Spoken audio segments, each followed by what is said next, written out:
Hello everyone, कैसे हैं आप सबका तहे दिल से स्वागत है काविश आर्ट स्टूडियो में। मैंने अब सोचा कि बहुत सारे मैं शॉर्ट्स डाल चुकी हूँ जिससे कि आपको मेरे आर्ट का अंदाज़ा तो हो ही गया होगा। तो अब मैंने सोचा कि अब हम ट्यूटोरियल वीडियोस पे आते हैं जहाँ पे मैं अपने आर्ट को बनाते हुए आपको दिखाऊंगी। तो उसके पहले आप सबका बहुत जानना ज़रूरी है कि मैं कौन हूँ, मैं किस तरीके का आर्ट करती हूँ और काविश आर्ट्स क्या है। तो देखा जाए लोगों के लिए ये एक आर्ट स्टूडियो है जहाँ पे हम आर्ट बनाते हैं, एग्जीबिशंस में सेल करते हैं, ऑनलाइन सेल करते हैं। अभी ऑनलाइन ऐसा कुछ प्लेटफॉर्म पे नहीं है हमारा आर्ट, पर हाँ बहुत जल्दी ही ये सारे ऑनलाइन प्लेटफॉर्म पे भी आपको नज़र आएगा। बाकी हम एग्जीबिशंस करते हैं जो गवर्नमेंट की होती हैं, नॉन गवर्नमेंट प्राइवेट एग्जीबिशंस होती हैं, हम वो करते हैं। एंड एक पार्ट हमारा ये है कि हम छोटे छोटे बच्चों को आर्ट भी सिखाते हैं। तो सबसे पहले देखा जाए तो काविश आर्ट्स मेरे लिए एक आर्ट स्टूडियो नहीं है, ये एक वो जगह है जहाँ मैं अपने डिज़ाइंस एंड कलर के थ्रू अपने इमोशंस, अपने थॉट्स को कैनवास पे या अपने डिज़ाइंस पे लेके आती हूँ। तो मैं यहाँ पे बनाती हूँ Mandla art, लिपन art and Madhubani paintings. सबसे पहले मंडला आर्ट के बारे में बात की जाए। मंडला आर्ट हमारे माइंड को काम एंड पीस करने के लिए बहुत हेल्पफुल होता है। कभी भी मैं अपनी बात करूँगी कि कभी भी कभी ऐसे मूड ऑफ होता है या मेरा मन नहीं लग रहा है या थोड़ा सा काइंड ऑफ एनर्जी लो है, तो जब भी मैं अपना आर्ट लेके बैठती हूँ तो मेरा सारा स्ट्रेस गायब हो जाता है। तो वही चीज़ मैंने सोचा, हाँ मैंने थोड़ा सा लेट सोचा है, पर वही चीज़ मैंने सोचा है कि आप लोगों को भी कैरी फॉरवर्ड की जाए। आप पीछे देख रहे होंगे कि मैंने कुछ अपना घर में एग्जीबिशन टाइप का लगा रखा है, बट वो आपका जानना बहुत ज़रूरी है कि मैं किस टाइप का आर्ट करती हूँ। दूसरा है हमारा लिपन आर्ट है। लिपन आर्ट देखा जाए तो एक तरीके का गुजराती फोक आर्ट है और उसमें भी हम थोड़ा मॉडर्नाइजेशन करके, थोड़े डिज़ाइंस में मॉडर्नाइजेशन, टेक्निक्स पे नहीं, हाँ थोड़ा सा डिज़ाइन को थोड़ा मॉडर्न करके, थोड़ा अलग अलग कलर्स यूज़ करके उसको मैं थोड़ा बेटर और करने की कोशिश करती हूँ। मैं ये नहीं कहती कि मैं बहुत बड़ी एक आर्टिस्ट हूँ, मुझसे भी बड़े बड़े लोग हैं यहाँ पे, पर हाँ मैं थोड़ा सा उन सब चीज़ों को थोड़ा मॉडर्नाइज करने की, कि जिससे कि आपको एक अलग तरीके का आर्ट सीखने को मिले। एंड हमारे यहाँ जो सिखाया जाता है या हमारे यहाँ जो ये बदन बनाया जाता है वो फुली फ्री हैंड रहता है एंड इतने इजी डिज़ाइंस रहते हैं, इतने इजी वेज रहते हैं जिससे कि कोई भी बिगनर इसको ईजिली पिक कर सकता है। तो और तीसरा हमारा मधुबनी पेंटिंग्स है। मधुबनी पेंटिंग्स पर्सनली मेरी बहुत फेवरेट है क्योंकि उसमें जो स्टोरीज़ हैं, जो बैक स्टोरीज़ हैं, जो कल्चर है, इंडियन कल्चर है, वो एक बहुत अच्छे तरीके से शोकेस हम कर सकते हैं।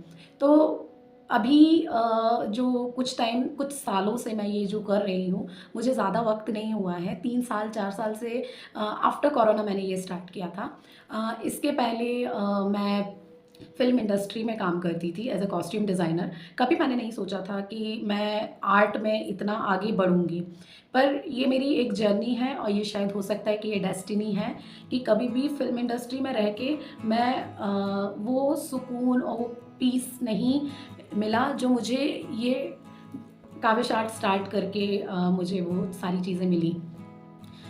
तो मेरा मेनली ये वीडियो बनाने का मोटिव ये है कि हम एक दूसरे को जानें, हम एक दूसरे से जुड़ें एंड कुछ अगर इम्प्रूवमेंट आपको भी लगता है कि आप ला सकते हैं खुद में मेरे वीडियोस के थ्रू, तो मैं बिल्कुल बहुत खुश होंगी कि चलो किसी वे में मैं आगे बढ़ी और आप लोगों से जुड़ी। तो जर्नी हमारी यही छोटी सी है कि जब कोरोना टाइम था एंड जब सारी चीज़ें लॉकडाउन था और कुछ भी हमारे पास नहीं था, तो यही एक मतलब चीज़ थी, मेरी हॉबी थी। मैंने बचपन में सारी चीज़ें सीखी थी, बेसिक स्केचिंग मैंने बचपन में सीखी थी, बट हाँ अपना मधुबनी आर्ट मैंने फैशन डिज़ाइनिंग के थ्रू सीखा था and लिपन art and Mandla art मैंने मुंबई में क्लासेस लिए थे। तो ये एक आर्ट बहुत अच्छा मेडिटेशन फॉर्म है। मुझे ऐसा लगा कि मैं अगर मेडिटेशन स्टार्ट करूं तो शायद मैं आधे घंटे या 1 घंटे का मेडिटेशन करूँगी। पर जब ये आर्ट बनाती हूँ एंड आर्ट इतना एंगेजिंग होता है कि 3 से 4 घंटे मेरे कहाँ निकल जाते हैं ये मुझे पता ही नहीं चलता। सो ये उसी टाइम की है कि कोरोना में जब हम लोग खाली बैठे हुए थे एंड हमारे पास कुछ भी नहीं था करने के लिए, तो उस वक्त मैंने ये सोचा कि चलो जो चीज़ बहुत टाइम से छूटी है उसको स्टार्ट किया जाए। और मैंने कभी ये नहीं सोचा था कि मैं एक आर्ट स्टूडियो खोलूँगी या आर्ट स्टूडियो अपना बना लूँगी। जस्ट मैंने अपना एक के टाइम पास करने के लिए मैंने छोटे छोटे स्केचेस बनाना स्टार्ट किए। शुरू में काफ़ी गड़बड़ हुई क्योंकि वो बहुत टाइम का छूटा हुआ था। ऑलमोस्ट 15 ईयर्स से मैंने अपने आर्ट को छुआ तक नहीं था।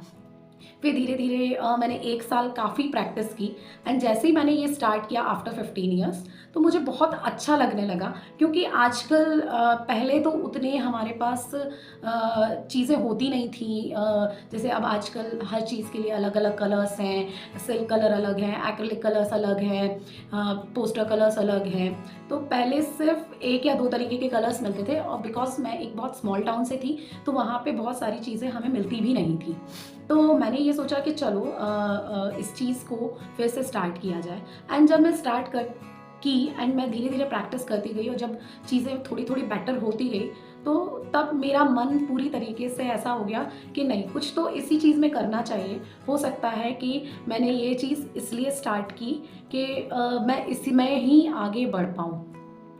तो मैंने थोड़ा सा अपने आप को पॉलिश किया एंड सोचा कि चलो अब कुछ करते हैं। तो मैंने कुछ कुछ मधुबनी के, मंडला आर्ट के कुछ फ्रेम्स बनाए। हाँ, मैंने शुरुआत में लिपन आर्ट नहीं ट्राई किया क्योंकि लिपन आर्ट में मैं उतनी प्रोफेशनल नहीं थी। प्रोफेशनल मतलब कि मैंने सीखा था बट मेरी उतनी प्रैक्टिस नहीं थी। तो मैंने मंडला आर्ट और मधुबनी आर्ट्स के बहुत सारे फ्रेम्स बनाए। मैंने कैनवास पे पेंट किया, हैंडमेड शीट पे पेंट किया एंड मेरी फर्स्ट एग्जीबिशन में मुझे बहुत अच्छा रिस्पांस मिला। फिर मुझे थोड़ा सा एक अंदर से मोटिवेशन आया कि हाँ, ये करना चाहिए। तो फिर मैं आ गई एमडीएफ बोर्ड्स पे। फिर मैंने फ्रेम्स मैंने नहीं बनाए, फिर मैंने एमडीएफ बोर्ड्स बनाए। अब एमडीएफ बोर्ड्स में मैंने मंडला आर्ट बनाया तो मैंने उसको कंबाइंड किया मिरर वर्क से। तो वो कहीं ना कहीं लिपन आर्ट का कुछ ना कुछ थोड़ी सी झलक दिखती थी। तो लोग इतना पहले यहाँ लिपन आर्ट को समझते नहीं थे, तो उनको यही लगता था कि अच्छा ये आपने लिपन आर्ट बनाया है। तो मैं उनको ये कहती थी कि नहीं, ये लिपन आर्ट नहीं है, ये मंडला आर्ट है और मंडला आर्ट को मैंने मिरर से कंबाइंड किया है। तो उस एग्जीबिशन में मेरे ये सारे आर्ट वर्क्स भी बहुत ज़्यादा सेल हुए। तो क्या हुआ, धीरे धीरे जब सेल होती गई और मुझे अच्छा रिस्पांस एग्जीबिशंस में मिलता गया, तो वो एक अंदर से मोटिवेशन आ गया और सेल्फ कॉन्फिडेंस भी रेज हो गया। फिर आई एक journey as a trainer, as a teacher की। जब मैंने एक लड़की से स्टार्ट किया, वो भी 7 साल की लड़की थी। मुझे नहीं मालूम था कि मैं उसको कैसे सिखाऊंगी, क्या करूंगी, कैसे बताऊंगी। और मुझे ये लग रहा था कि ये एज बहुत छोटी है एक आर्ट वर्क को समझने के लिए। पर मेरा मेनली ये मोटिव था कि क्योंकि आजकल मैक्सिमम स्कूल मिशनरीज़ हैं, सो कहीं ना कहीं इंडियन आर्ट पीछे जा रहा है। तो मुझे ये लगा कि अगर सिखाऊंगी तो मैं बच्चों को इंडियन आर्ट वर्क ही सिखाऊंगी। भले उनकी लाइन्स टेढ़ी मेढ़ी बने, भले उनके फिगर्स उतने अच्छे नहीं भले मुझे उनको डॉट डॉट डॉट डॉट करके देना पड़े, बट मैं बच्चों को इंडियन आर्ट फॉर्म ही सिखाऊंगी। क्योंकि इस एज में अगर उन्हें वो नॉलेज हो जाएगी और उनका ये एक डेवलपिंग टाइम होता है इंटरेस्ट डेवलप होने का, अगर उनका इंटरेस्ट इस साइड में आ जाएगा तो मेरे थ्रू हो सकता है कि बहुत सारे बच्चों को इंडियन आर्ट फॉर्म पसंद आने लगे। तो मैंने 7 साल की बच्ची से स्टार्ट किया एंड उसको प्रैक्टिस कराते कराते मतलब मुझे इतना अच्छा लगने लगा, क्योंकि मैंने कभी नहीं सोचा था कि मैं बच्चों को सिखाऊंगी या कुछ ऐसा होगा। पर उसको सिखाते सिखाते मुझे इतना अच्छा लगा कि मेरे क्लास में 1 से 3, 3 से 5, 5 से 8 ऐसे करके 25 बच्चे आ गए और वो एज ग्रुप था 5 to 12 या 13 का। एंड उन बच्चों ने इतना अच्छा काम किया है, इतना अच्छा काम किया है। मैं अपना इंस्टा पे ऐसा शेयर करूँगी काविश आर्ट्स का, तो अगर आप देखेंगे तो बच्चे छोटे हैं, बहुत छोटे हैं। मतलब उनको अभी मंडला की स्पेलिंग भी नहीं आती, बट उन्हें पता है कि मंडला आर्ट क्या है। उनको मालूम है कि बेसिक पैटर्न्स क्या हैं, शेप्स क्या हैं, उनको टाइप्स ऑफ लाइन से कैसे भरा जाता है। तो उनको मैंने फ्री हैंड मंडला स्टार्ट किया, तो मुझे बहुत मज़ा आने लगा और वो अब मेरी एक लाइफ का पार्ट बन चुके हैं। तो जहाँ तक ये बात हो गई मेरी और मेरे काविश आर्ट्स की, अब आते हैं हम अपने आर्ट वर्क पे। सो बेसिकली मेरा जो भी आर्ट वर्क है उस पे मैं डिफरेंट डिफरेंट कलर यूज़ करती हूँ। बस मैं बेस कोट के लिए इमल्शन कलर्स यूज़ करती हूँ। इमल्शन कलर्स यूज़ करने का मेरा मेन मोटिव यही था, क्योंकि मैक्सिमम एग्जीबिशन में मेरी रिक्वायरमेंट जो आती थी वो ये आती थी कि मैम मुझे हमें आउटडोर्स के लिए चाहिए है, हमें बालकनी के लिए चाहिए है, हमें गार्डन के लिए आर्ट पीस चाहिए है। तो कभी ना कभी क्या होता था कि कुछ एक्रेलिक कलर्स कुछ टाइम में सनलाइट में डल पड़ने लगते थे। तो मुझे वो चीज़ नहीं समझ में आ रही थी कि इसका सॉल्यूशन कैसे निकाला जाए। हम एक प्रोटेक्शन कोट करते ही हैं अपने हर कलर पे, बट वो कहीं ना कहीं कुछ टाइम बाद वो आर्ट पीस सनलाइट में उतना इफेक्टिव नहीं दिख रहा था। तब मेरे दिमाग में आइडिया आया कि जिस तरीके से घर हमारे हम उन पे जो कलर करते हैं एक्सटीरियर वाले, अगर वो मैं अपने आर्ट वर्क पे करूँ तो शायद ये भी उतने लॉन्ग लास्टिंग हो जाएंगे। सो जब मैंने वो कलर यूज़ किए अपने आर्ट वर्क में, हाँ उनमें शाइनिंग नहीं होती है, शाइनिंग थोड़ी कम होती है एक्रेलिक कलर के मुकाबले, बट नो डाउट ये बहुत अच्छा रिजल्ट देते हैं लिपन आर्ट में, क्योंकि ये कहीं ना कहीं चॉक कलर्स को जो चॉक कलर्स होते हैं हमारे, ये उसी लेवल पे ही इनका विजिबिलिटी दिखती है। तो जब मैंने इमल्शन कलर का एक आर्ट वर्क लगा के अपने घर के बाहर टांगा, तो आज नो डाउट उसको 3 साल हो गए हैं, पर उसकी चमक एज इट इज़ है, उसमें एक कलर डल नहीं हुआ। हाँ, तो हम अपने सारे बेस कोट्स पे इमल्शन कलर यूज़ करते हैं। डिटेलिंग के लिए मैं आर्ट लाइन के परमानेंट मार्कर्स यूज़ करती हूँ, और भी जो जैसे डॉट आर्ट हो गया, ये हो गया, तो इन सब पे भी मैं इमल्शन कलर ही यूज़ करती हूँ। बाकी हर आर्ट के साथ एक अलग अलग कलर्स हैं, अलग अलग जर्नी है, उसका वीडियो हम डिटेल में अलग में बनाएंगे, जिसमें मैं अपने सारे कलर्स जो मैं यूज़ करती हूँ उनके बारे में भी बताऊंगी, और उनको जहाँ से ऑनलाइन मैंने परचेज़ किया है उनकी लिंक भी मैं डिस्क्रिप्शन बॉक्स में डाल दूँगी, जिससे कि कभी आपको लगे कि हाँ ये चीज़ें आपको लेनी है तो आप आराम से ले सकते हैं। तो ये है मंडला आर्ट में बेसिकली जो हमारा लिपन आर्ट है, लिपन आर्ट में हम मोल्डेड क्ले से करते हैं, नहीं है तो हम पेपर मैशी से भी करते हैं। पर जब अगर हमारे पास ऑप्शन मोल्डेड क्ले का है तो नो डाउट बहुत बेटर है, बहुत अच्छा है। तो मैं फेविक्रिल की मोल्डेड क्ले यूज़ करती हूँ अपने सारे आर्ट वर्क में। एंड डिटेलिंग के लिए कभी कभी मैं पुट्टी भी, तो इससे क्या होता है कि जो अंदर की फाइन डिटेलिंग है या बहुत ही नॉर्मल सी डिटेलिंग है वो हम उसको कोन के थ्रू दे सकते हैं। क्ले कोन्स आते हैं, क्ले कोन्स मैं घर पे बनाती हूँ, उसका वीडियो भी मैं आपके साथ शेयर करूँगी। सो ये हो गया। मधुबनी आर्ट्स में हम सारे एक्रेलिक कलर्स यूज़ करते हैं, एंड एक्रेलिक मार्कर्स भी हम यूज़ करते हैं क्योंकि आजकल हमारे पास ऑप्शंस है। सो ये है। और बाकी हम और भी जुड़ेंगे, और भी शॉर्ट्स आएंगे। हम हैंडक्राफ्ट भी करते हैं, वेडिंग प्लेटर्स भी बनाते हैं, जैसे एंगेजमेंट प्लेटर हो गया आपका, मेहंदी हल्दी इन सब का हो गया, शगुन थाली हो गई, पूजा थाली हो गई। सो अलग अलग तरीके के हैंडक्राफ्ट भी हमारे पास हैं, बॉक्स डिज़ाइनिंग हो गई, फर्नीचर पे हम डिज़ाइन करते हैं। तो बहुत सारी चीज़ें हैं जो अभी धीरे धीरे मैं अपने वीडियोज़ के थ्रू आप तक पहुँचाऊँगी। सो ये हमारी जर्नी थी, एंड प्लीज़ आप हमारे चैनल को सब्सक्राइब कीजिए और हमसे जुड़िए।